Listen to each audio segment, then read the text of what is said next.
Então, o problema número 2, na verdade, é um problema muito semelhante a um que a gente fez em sala, né? Eu mostro a você aqui quais são os passos da reação química que está envolvida na célula combustível a hidrogênio. Não é isso? Então, é importante que a gente enxergue os passos da reação, porque nessa hora é que a gente vê o que acontece com o transporte eletrônico que está envolvido, não é? Então, o que a gente vê aqui é que no eletrodo negativo existe uma geração de 2 elétrons livres. 2 elétrons são retirados do cátodo negativo e vão para a solução, enquanto que no eletrodo positivo esses 2 elétrons fazem parte dos reagentes que vão produzir ao final alguma coisa, tá certo? Então, do ponto de vista global, essa reação química, as reações químicas que acontecem na célula combustível a hidrogênio, transportam 2 elétrons do eletrodo negativo para o eletrodo positivo, tá certo? Isso por cada mol de água, não é isso? Por cada mol de água que está envolvido na reação. 2 elétrons por molécula. Muito bem. Veja, Luiz, se você juntar essas 2 reações, o que está acontecendo aqui é que H2 mais meio de O2 dá do outro lado H2O. Então, para cada molécula de água formada, nós temos 2 elétrons que vão do eletrodo negativo para o eletrodo positivo, para cada molécula. Para cada mol de água, nós teremos 2 vezes o número de Avogadro. Ora, se você olhar o que acontece nessa reação, e eu estou seguindo os passos que eu dei em sala, nessa reação o que acontece é que você tem uma mudança na energia de Gibbs. A energia de Gibbs do produto dessas reações é menor do que a energia de Gibbs dos reagentes. ΔG nessa reação, por mol, eu estou citando aqui, menos 237 kJ. Tá certo? Se não houver geração de entropia nova, então este é o trabalho que você pode extrair em módulo dessa célula por mol de hidrogênio. Tá certo? Então, o trabalho por elétron vai ser 237 kJ.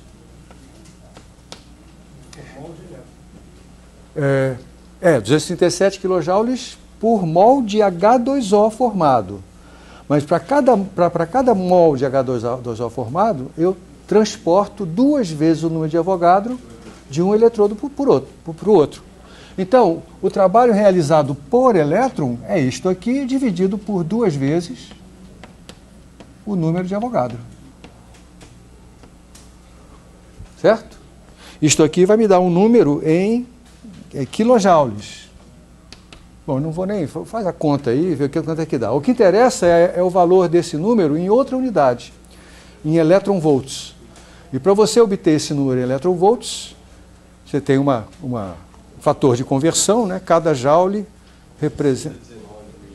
tem um fator de 1,6 vezes 10 a menos 19, e o resultado é 1,23 eletronvolts. Certo? Então, esse é o trabalho realizado por elétron. Mas o trabalho elétrico realizado sobre um elétron é a carga multiplicado pela diferença de potencial através do qual você está carregando o elétron. E essa unidade é especialmente boa porque já tem aqui a carga do elétron embutido. Portanto, a voltagem dessa célula, vamos chamar de ΔV, é exatamente 1,23 volts. Certo? Nós fizemos em sala esse mesmo cálculo para a célula de chumbo, não é? Que são as células que são usadas na construção de baterias de automóvel. Naquela ocasião a gente viu que essa mesma conta, foi essa mesma conta que eu fiz. A diferença é quantos elétrons eram transportados de um eletrodo para o outro em cada mol de alguma coisa que era transformada. E aí a gente dividiu o trabalho elétrico, o trabalho de outra natureza que pode ser extraído dessa célula, que é módulo de ΔG, dividido pelo número de elétrons transportados, que é o número de elétrons transportados por reação multiplicado pelo número de Avogadro. Sempre a mesma coisa.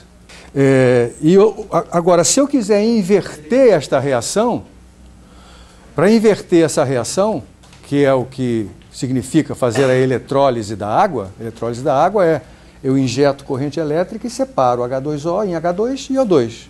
Né? Essa reação operando ao contrário. Nesta reação operando ao contrário, o ΔG vai ser positivo, 237 kJ positivo. Outra vez, o trabalho necessário para isso, em uma situação onde não há entropia nova criada, é exatamente igual a esse 237 kJ. Tá certo? Portanto, como eu vou, nesta reação, transportar 2 elétrons ao contrário, então, outra vez, o trabalho por elétron vai ser exatamente igual a isso aqui, e, portanto, a voltagem necessária para produzir a eletrólise da água é, no mínimo, 1,23 volts. Tá certo? Não, você vê, inclusive, pela própria reação que está acontecendo aqui, né? Você tem, no eletrodo negativo, você tem a molécula de hidrogênio está reagindo com o radical livre OH negativo. Tá certo? Isso gera 2 moléculas de água e 2 elétrons, porque o radical livre tem um excesso de elétrons. Tá? Isso é extraído do eletrodo negativo. Aí esses elétrons são puxados pelo eletrodo positivo. E é lá que acontece o resto da reação. Tá?